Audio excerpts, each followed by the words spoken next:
especially because they banned the Gangplank. Yeah. Blue Tigers should have. We also don't see the Kench yet. Ooh. Ban the Kench now, first pick Elise. This is fascinating. There are more power picks open right now than we've seen previously. Ooh. And even more are 3 now. Mordekaiser, Elise, Lulu. We think Lulu is deprioritized due to not having much success so far in this series. Tom Kench. Kench and Elise.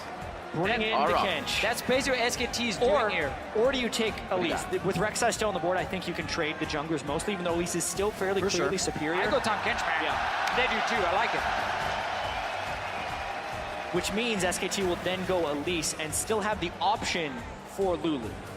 Only thing I would have seen change from the KOO Tigers is instead of maybe banning the Rumble, obviously because they see the Fiora ban, they're like, okay, we want to keep target top laners. It was very difficult for KOO Tigers then to realize, okay, are we going to get in a trade where it's like Elise and Tom Kench for each other? They could maybe have banned away one of them. Because SKT were very locked in their bans. When you first ban Fiora on red side and have GP and Mordekaiser open still, you're pretty much forced to go for those 2 bans. KOO Tigers could have played around it. Instead, they are apparently happy taking the Tom Kench, who is, in my opinion, a step above every other support. Same for Elise, obviously, when it comes to junglers. But man, Tom Kench can make so many sick plays. We've seen it so many times with Jinx. Bang has 0 plays through Summer or Worlds on Jinx, so that's pretty much falling into the hands of Prey if they actually want it. Alistar also picked up with that Elise. We'll see what they can put on the table. They've got a bit of crowd control to start off some fights if they can grab somebody from afar, but it's still the Ashe pickup. The arrows just too strong. This is the KOO Tigers' favorite bottom lane. Because what you will do is you will push out your lane, you will recall, and then you have an arrow and you have the Tom Kench ulti to gank whatever lane you want. And suddenly 5 members appear behind Faker or Marin. That's a kill, that's a tower. Something KOO Tigers love to do, and they can do this with this comp. And they also save their solo lanes until the very last pick. So the Gnar is not going anywhere but top lane. Smeb gets to try and counterpick that, but without Fiora on the board. You can still take a Riven. Yeah, I'd expect Riven into Gnar. Into the Gnar if you want to. I mean, you can play an Olaf something into Gnar as well, but obviously he doesn't have the setup with his team, so Riven would work fine for him in this matchup. Overall, just the KOO Tigers are getting comfort picks across the board, and I felt like in Game 2 as well, they got a very good composition for the KOO Tigers. They're doing the same thing here. SKT obviously can still be happy getting Elise as your first pick here. Bengi needs to show up in this game and out jungle Hojin, who's obviously been giving a lot of kills in the early game. It's made it easier for Hojin to show up today. Hojin's eruption in Game 3 was kind of the least expected thing we have at Worlds. He was so walked over in so many of the bracket stage games already. Not gonna. It could. I mean, would we see Lulu top? Smeb on Lulu top? That's actually true. I was gonna say no, they have a support, but Hasn't been the case for a long while. But You have the tools to the snowball team a top composition lane for though. SKT also does fit pretty well with the Lulu, so it could be a denial pick. Cassidy and Lulu, are they looking to make the AP happen that way for the team? Oh, It is locked in, so Lulu is going towards that top lane for Smeb. Gorilla is going to be giving that Cassidy over to Kuro. We'll see what SKT has for their counter pick here. So it now is you going also to be for Faker. You just blind picked Kassadin as well. Yep, that. I'm just gonna throw it out Glad there. you pointed that out. Faker is the guy who wants to play Riven mid. Just pointing it out. Obviously, We want him to play Riven. there will be a lot of physical damage if he goes for it. He does have an AP jungler at That's a least. good point. That's a But good now point. again, he has the opportunity to counter pick this Kassadin, unless we're gonna see some flexing going on and Kassadin suddenly goes to the top lane. He still Definitely has the not rise. expecting that I was one. just going to say it. just to note, all games Smeb has played in 2015, he's played 8 Lulu games, 5 wins, 3 losses, so it's not something completely foreign to him. It's just not what we'd expect out of KOO so far at Worlds. Lulu top lane was something that Stake played in the group stages, and then after that, it's pretty much been in the mid lane. Yep. Yeah. And now we get to see Faker's rise. When you push Faker's champion pool, he just goes back to rise, I suppose. Why not? It's been open every game Well, if so you far. look at what he's played in solo queue, he's like AD carry top lane. Oh, jungle ones. I'll play a support. He's everywhere. You can't scout this guy, so he just goes back to the rise, even if he does have to reach into that pocket even deeper for a game 5. And this is such a fine lane for Faker because the Kassadin never really has the ability to be too aggressive unless you have full control of the enemy jungle. Because whenever you jump in as the Kassadin, he can just pop his ulti on Rise and you can just spam snare and you can literally lock this guy in place and he cannot use his mobility, which is what Kassadin does so well. It's also going to be a free farm lane for Faker. You can bring teleport. This is the time now where SKT suddenly will have the map pressure. Kuro is bringing Ignite once again on the Kassadin. So they cannot start falling behind because they will not be able to stop what's going to happen in the side lanes. We know Gnar is going to be really, really strong as well as a spike pusher. And this is another one of these matchups, though, where KOO Tigers brings global ultimates in support and jungle, whereas SKT will then bring the extra teleport in the mid lane. It's the same juxtaposition we saw in Game 1, just swapped for which teams had the globals. We're going to see what happens. Loading up for Game 4 with the Summoners Cup on the line. Tweet hashtag KOO win or hashtag SKT win to @LOL Esports. We'll be tallying your votes up throughout the game to see where you stand on this one. I'm sure coming into the game or even right after the game, maybe one of the first things Koma said was the perfect record doesn't matter. The win still does. Shake that off, get into game. KOO, however, riding a wave of momentum coming into this one. It's exactly what they wanted from the crowd and from themselves. And they stand in a very good position to take another game. If they say that most players don't care about these 18-0s or 13-0, whatever it is you're aiming for, they just want to win the whole thing. Yep. It's more the casters who care about who you're undefeated. All that will matter is which team hoists the Summoners Cup. That is so beautifully on display on the stage right there. And SKT, just like they were in Game 3, are one game away It still hangs from in the that balance. moment. And for Faker and Bengi, it would be their second time doing such. And they would be the first people to ever have that privilege to do it twice. And now we get to see, I think I didn't expect, Smith on a supportive champion. Because the whole reason this meta fit KOO Tigers so well was that Smith could take Riven and Fiora into the top lane. He could outduel the enemy top laner and do really, really well. We haven't seen him show up too much this time around. Last game he needed 30 minutes of farming. Then we saw a big play. It was massive and allowed KOO Tigers to win the game, obviously. But now he's on supported champions that can't really snowball. That's one of the problems about Lulu. TP ganks are not very effective for her. Ganking her lane doesn't do a whole lot. You'd rather want to leave the Lulu alone and just let her sit and farm up. It's true, and actually before the last game, it had been a really long time since KOO Tigers had defeated SKT. I mean, you mentioned the summer split that they were 0-4. Yeah. They were 3-0'd in the spring final. They were 2-0'd later on in their second best of 3 in the spring split. But in doing that, how much will that get in the mind of SKT? They need to be able to bounce back. Speaking of records, the last time SKT even dropped one game in a series was in August against Naj and EM Fire, so it's not something they're really used to right now. You can see KOO's momentum wave flowing right into the crowd as they wave around the Mercedes-Benz Arena. SKT has done this before, where they leash for either Bengi or Marin to get him quickly to level 2, and then he can go to his lane, and he kind of has a small advantage. You see him get the Grump now. It got delayed a little bit because KOO Tigers invaded, and that was very smart. And he's gonna, he's gonna kill it. I mean, half a second away, actually, from not killing that thing. They know he's going to be recalling, so Smeb will be able to make it up there level 2. Yeah. Either of the bottom lanes actually gain experience off that. and Smeb can run because he started on top side of the map. It's very important in these matchups here. If you start on the top side as the jungles and top lane duo, taking that camp, get level 2, even a blue buff on the side of Smith, you can run up there and save your teleport. Because Marin had to do this play around the Grump, wanted to try and rush it down and then team it up. He's now down a summon as well, and that's going to be key when it comes to poking away. You can always go back in return. And even though Smeb has been performing so well on carry top laners, it's not like he hasn't been effective on utility or tank type top laners in the past. 5-3 this year on Lulu. He was a good Maokai player. He was a great Gnar player. He can still play those styles. It's just more throwback for KOO Tigers and kind of a mix of the old and the new with this team composition. A lot of Korean players, when you are on Incredible Miracle, you don't really perform too well. But when you leave, a lot of the players tend to do really, really well. Smith is one of the guys. Didn't have much of a name before he joined the KOO Tigers. And then slowly but surely got better. Was actually considered one of the worst top laners previously. So a very big step up for him. We heard the Korean casters saying it was almost impossible that SKT themselves slumped, but each player on KOO Tigers has faced that individually and then come back to be fantastic players here at Power Worlds, aiming for the Summoners Cup. And this game will also be so much about how SKT can recover from the early game. You can see Bengi missing his cocoon on the Scuttle Crab. Not the best start, losing some early pressure there because that revealed him to Gorilla and Prey as well. SKT really needs to kind of reset, make sure they're safe in the early game, and then make KOO beat them.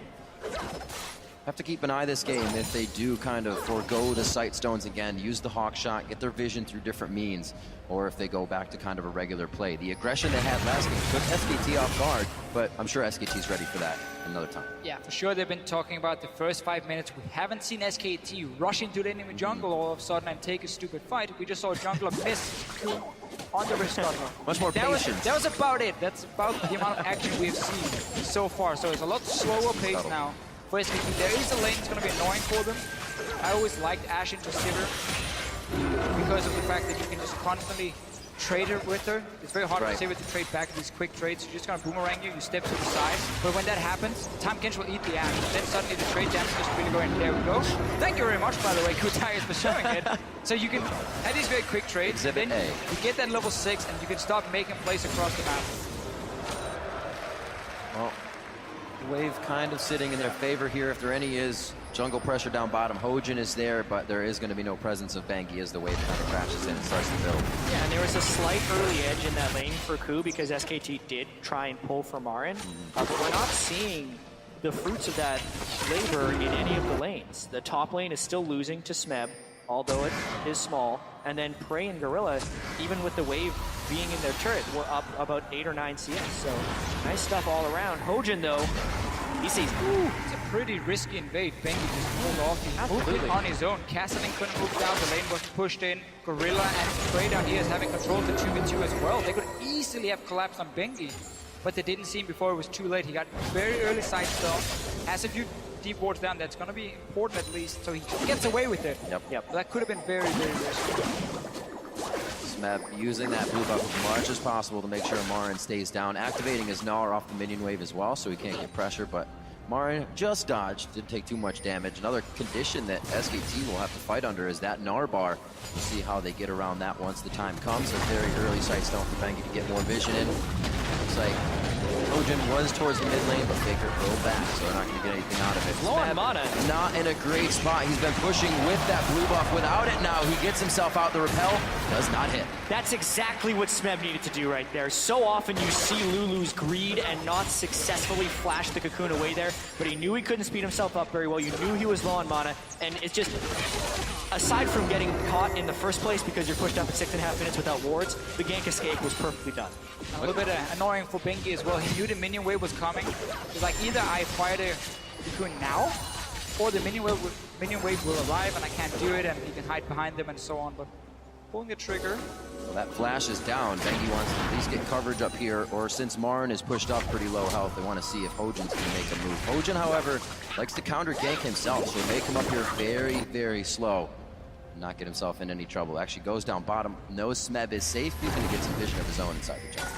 This is a little, at least knowledge. This is a little bit more of the bracket stage Hojin that was looking ineffective. He's wasted a lot of time so far in this game. Not only in the bottom lane beforehand, when the ward is spotted by Bengi, the ward yards in place, he canceled his recall, cleared an extra ward, went back to base, and then a very late counter gank attempt in the top lane when Smeb really could have even been died, since he just teleported back to his turret at absolute full health.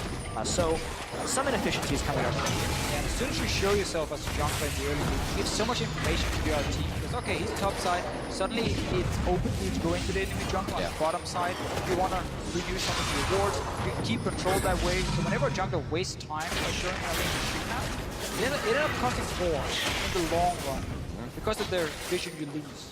And one of the bigger costs of that is the fact that Faker still gets to farm up freely on Ride. We knew it was going to be an easy lane, but when he's able to dodge the jungle pressure so easily, he's gone tier into a Mana Crystal. He's going to be going Catalyst next. He is completely maxing out on damage early on here. And you can see it's almost told as well. If you look at the items in the side of Smeb and Kuro, they both have Catalyst, which means they'll be doing stacking as well. The cocoon comes out. Hojin flashes in and gets the knockup, saving Smeb's life. Can they retaliate here? It looks like Bengi and Marin have gotten too far away, but what a save for Smeb. A lot of things happened right there. Faker tried to TP in behind as well, but Koro managed to interrupt the teleport from Faker, and then obviously we had this no-flash Lulu running from the river. SKT thinking, oh, this is gonna be a kill, and Hojin shows up to save the day.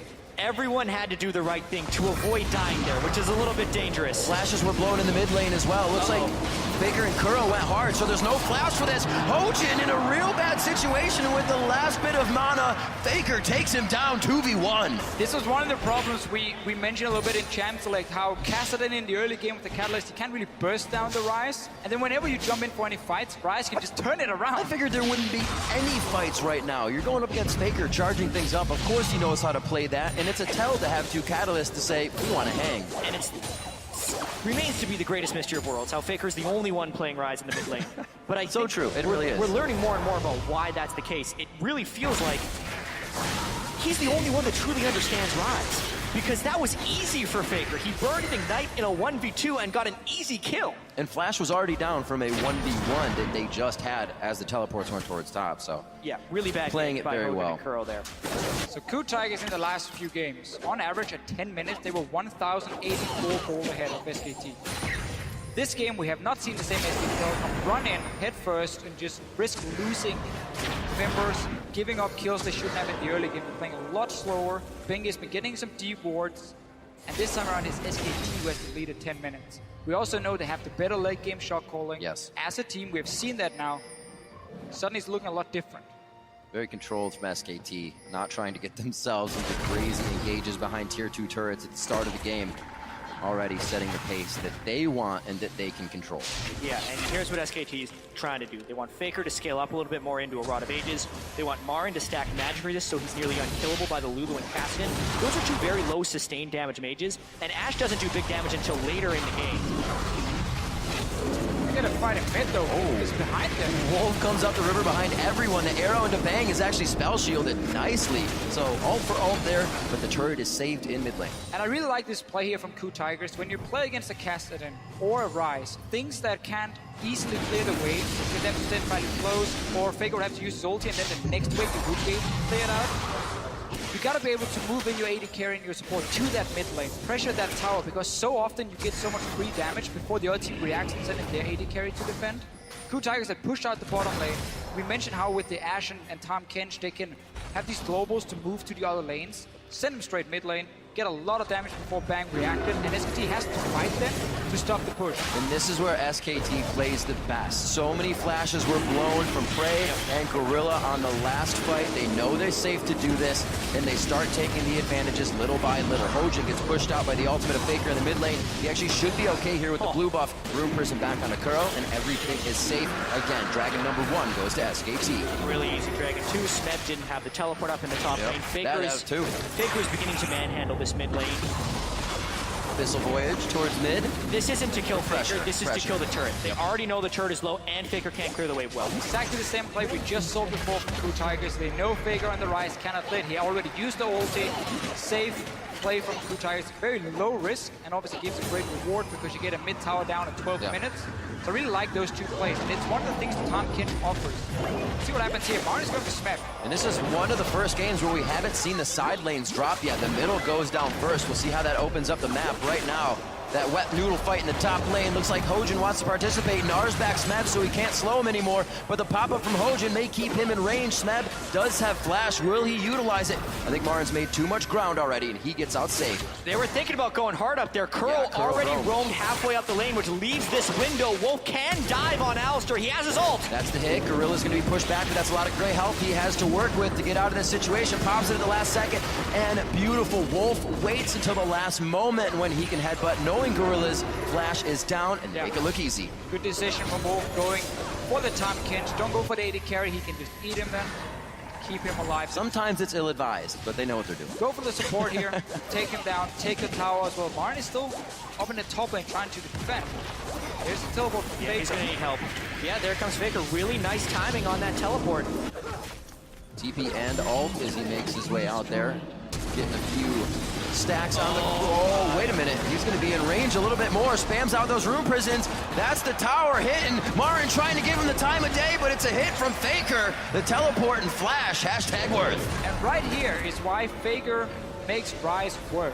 He knows exactly when he can flash forward and just unleash his entire combo, keep you basically locked in place. The fact that he knew he could gap close the entire lane against the Lulu is incredible. Yeah, you have very small windows of power on Ryze, and Faker is able to show up in these situations where the enemy isn't tracking the Ryze cooldowns as well as Faker is. And really, his flash to kill ratio on Ryze is nearing 100%. All the time, man. It's truly impressive. Nicely played by Marin to escape any danger there from KOO. Been roaming a little bit now. Loses pressure on his mid lane. We'll see if he can get back quickly. Faker's already there stacking it up, so SKT could be pressuring mid now. Praying Gorilla should have been mid already.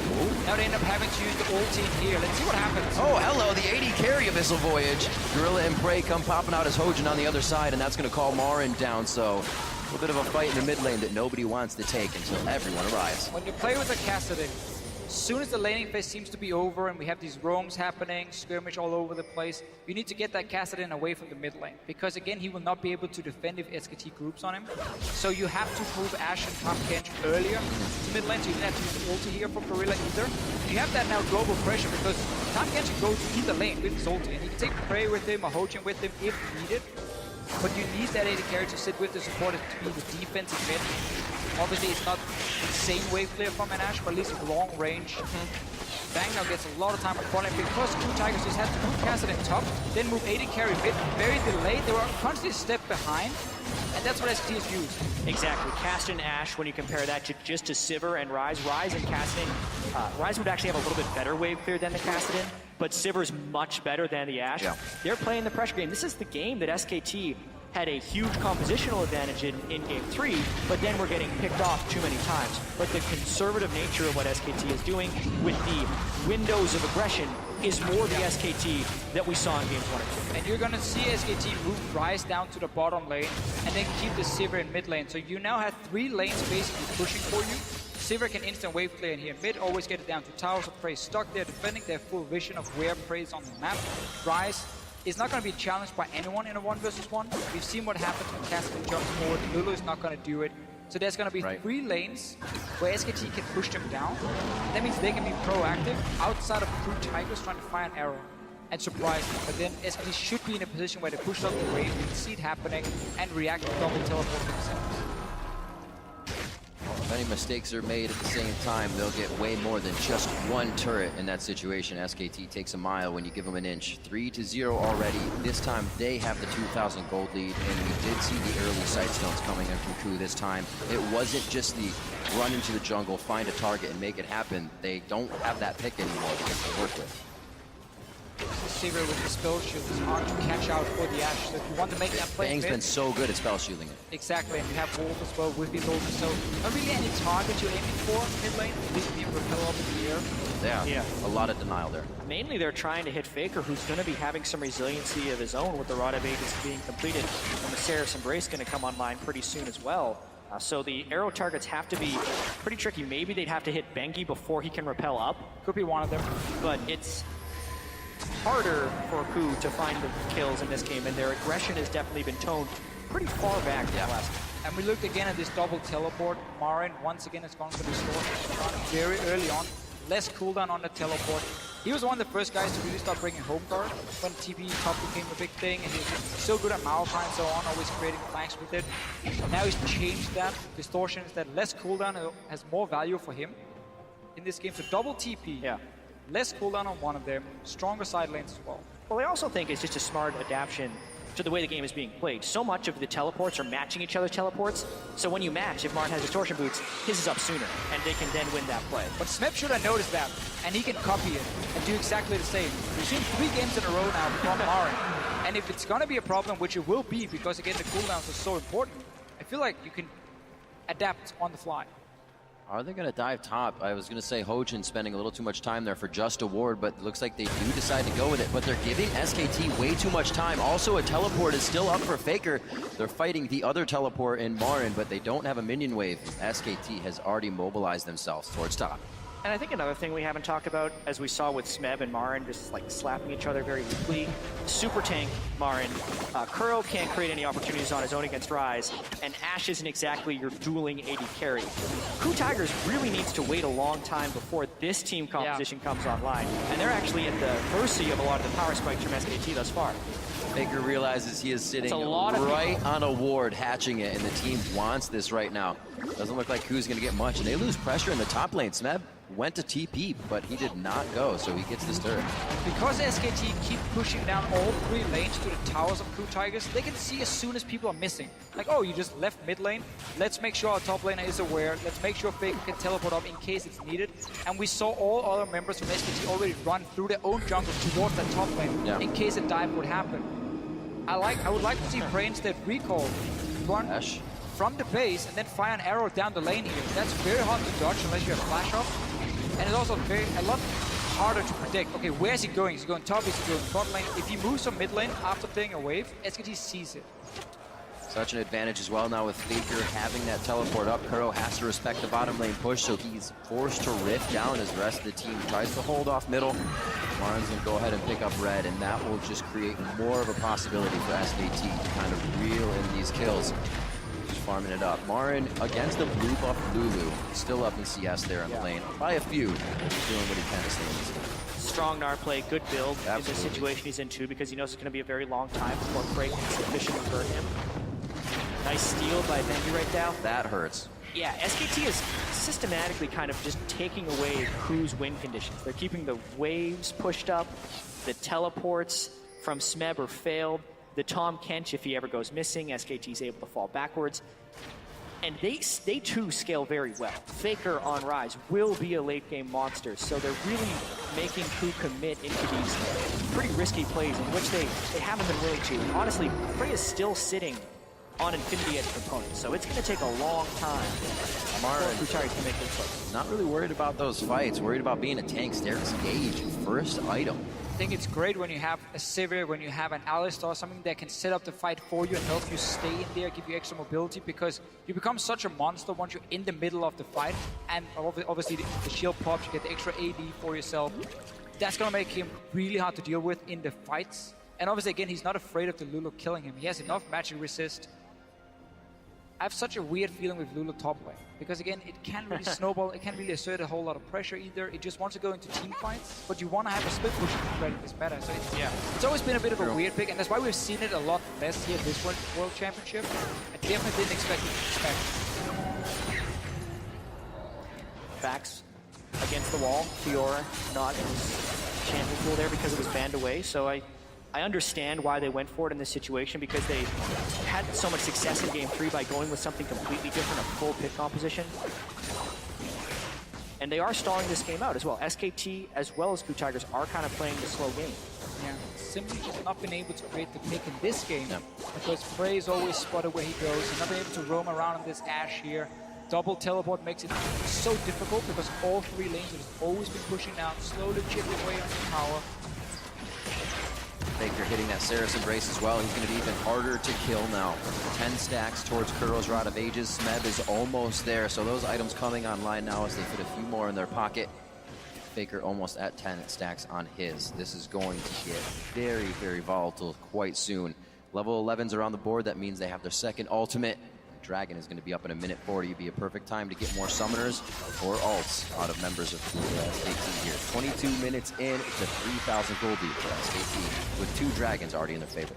Yeah, and this could turn into a 3, 4, maybe even 5 dragon stall game for SKT. It'll be really interesting to see when KOO Tigers tries to contest the dragon, because they really haven't been in strong position to do so. They do have 2 Rod of Ages though, stacking up pretty heavily. Yeah. When they get a death cap onto Smeb, if they get a death cap onto Smeb, and when KOO completes his Zonias, is there opportunity to create a fight?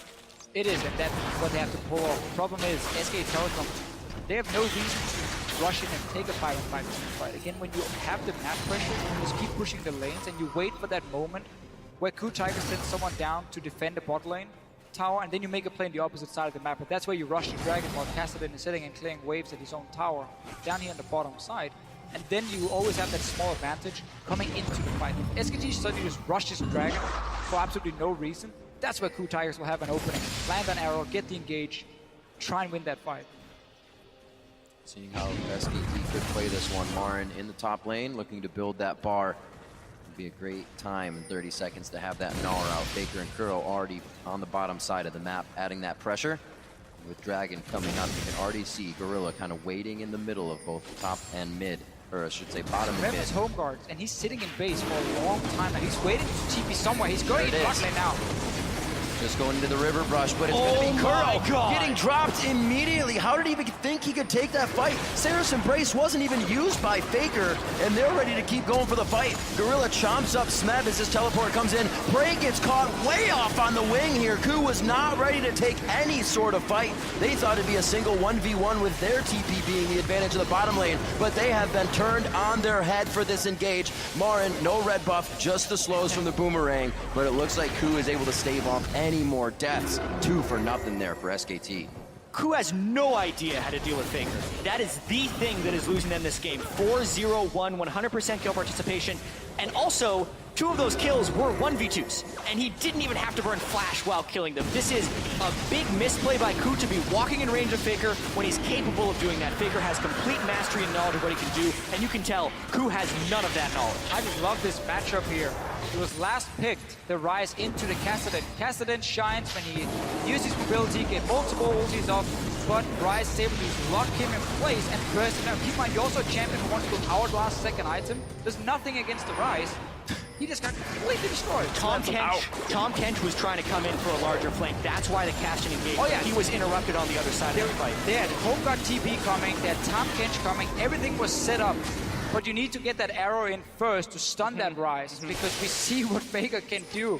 The amount of damage he's pulling off already. Can't let him freewheel like that. And again, a game they're building. The face of the mountain Foley, it looks like, on Gorilla. Merc treads around, so they have what they need in magic resistance instead of building that Aegis. The Locket's already completed for Bengi. They're not worried about any of that AP damage, so Faker can still wreak havoc on these members of KOO. It's not looking good, and we've said Faker, Playmaker really hasn't been here this world. He was just waiting for the final place. I think he's been having a great final so far. That's what happens here. Gorilla, He's caught.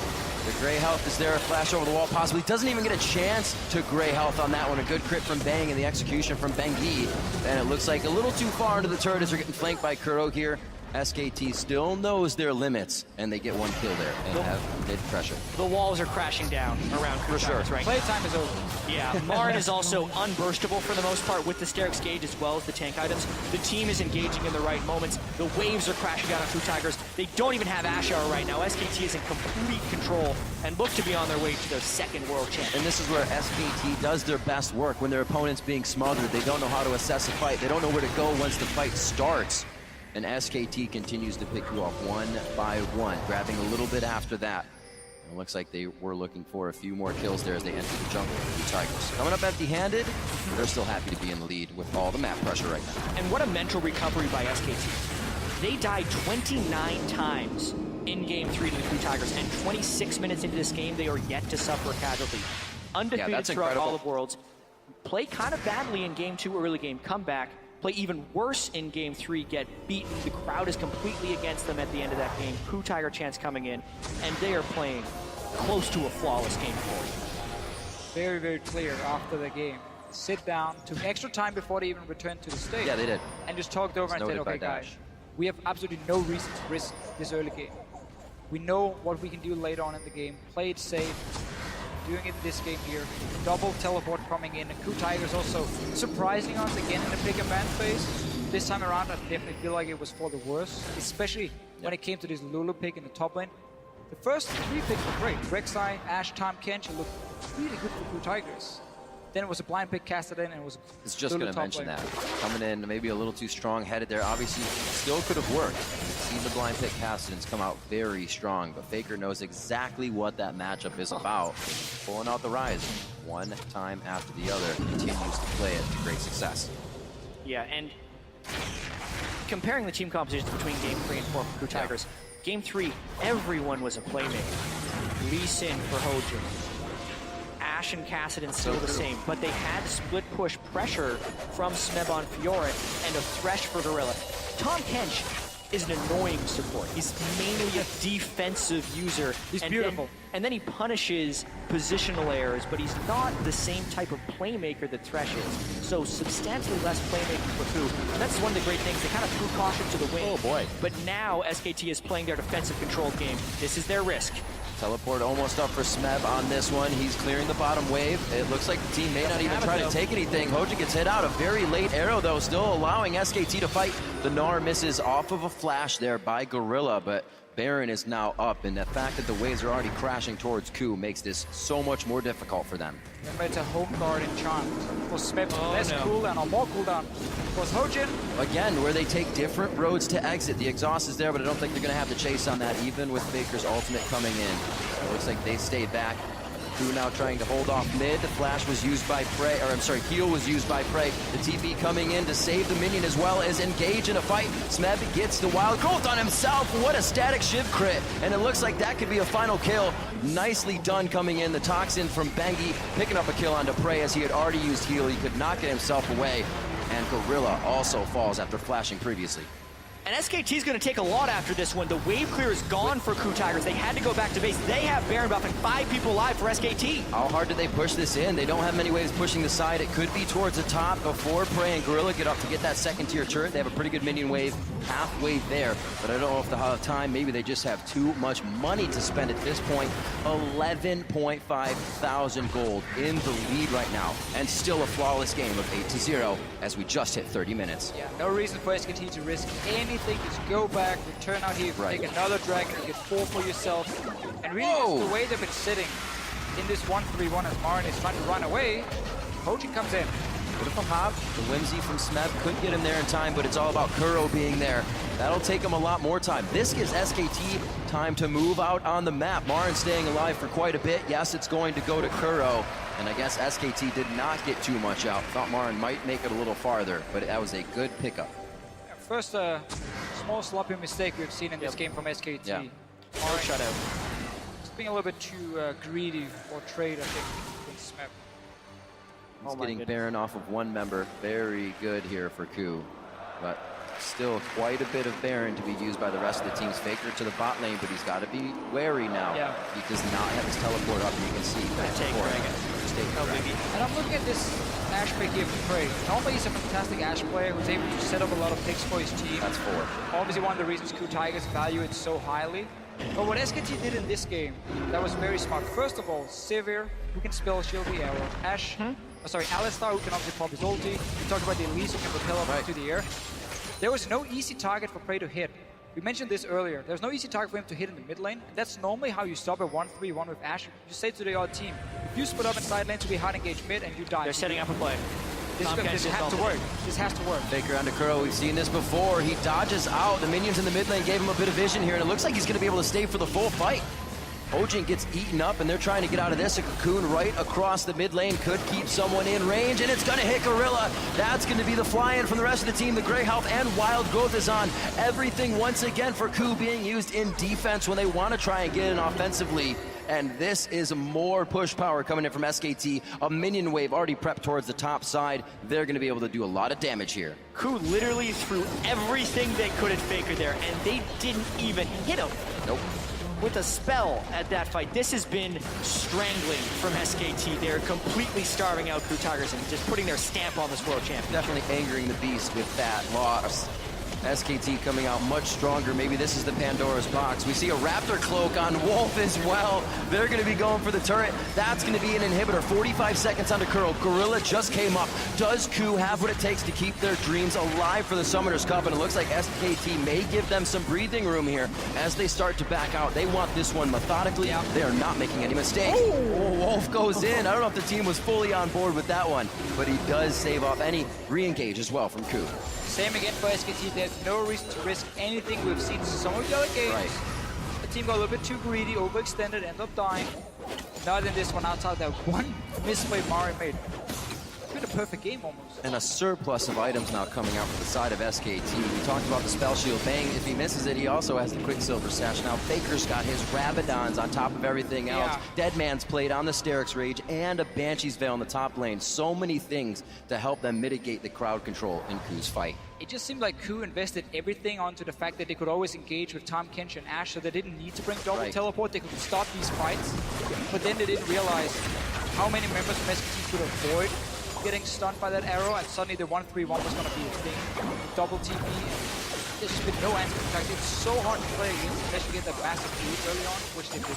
Yeah, and I mean, this game, if SKT closes out with this 13,000 gold advantage, is almost classic SKT. It's exactly the way they want to win the game. Nothing incredibly flashy. Faker dominates the opposition. Yep.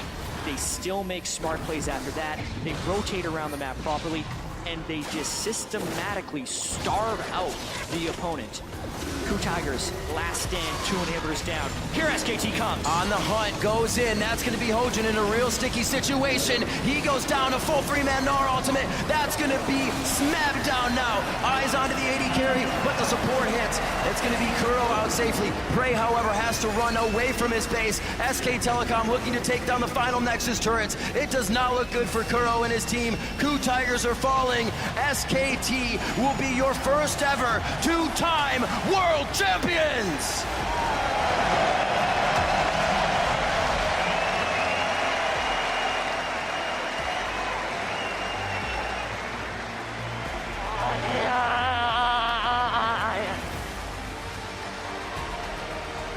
In an almost perfect run, the emotion on the team being felt. You could see it on Faker's face. An almost perfect run here for SKT. Thwarted one game, but come out the victors and get to hoist the Summoners Cup a second time.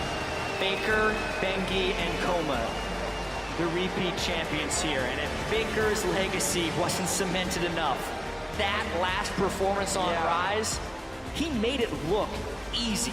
Faker, playmaker. He showed up, especially in the last game. Had a good final overall.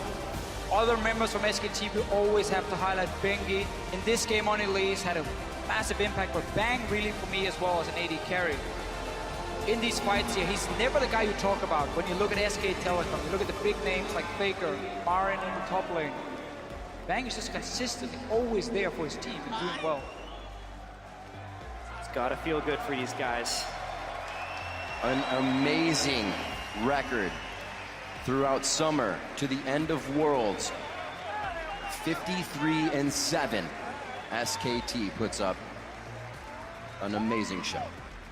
Now they get to hoist that Summoners Cup. Also, KOO Tigers, you saw them still in good spirits. They had such a tremendous year. But ultimately, this is the year of SKT. 2 LCK championships, spring and summer. Perhaps the most dominant split or total year we've ever seen from a Korean team.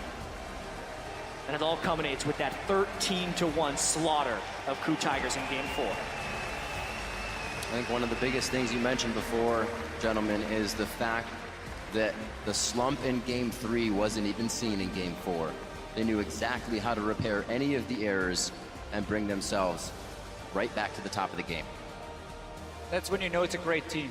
When you can lose a game in a best out of 5, but then instantly Turn it around. Fix everything, you're ready for the next game. I can't believe how much restraint SKT has. Just grab it. As a team, they will do so. SK Telecom T1, your 2-time world champions. An amazing feat that they have performed here at Worlds. Yeah, because coming into this Worlds, there was a lot of hype for some of the other teams. EDG, LGD, even KT.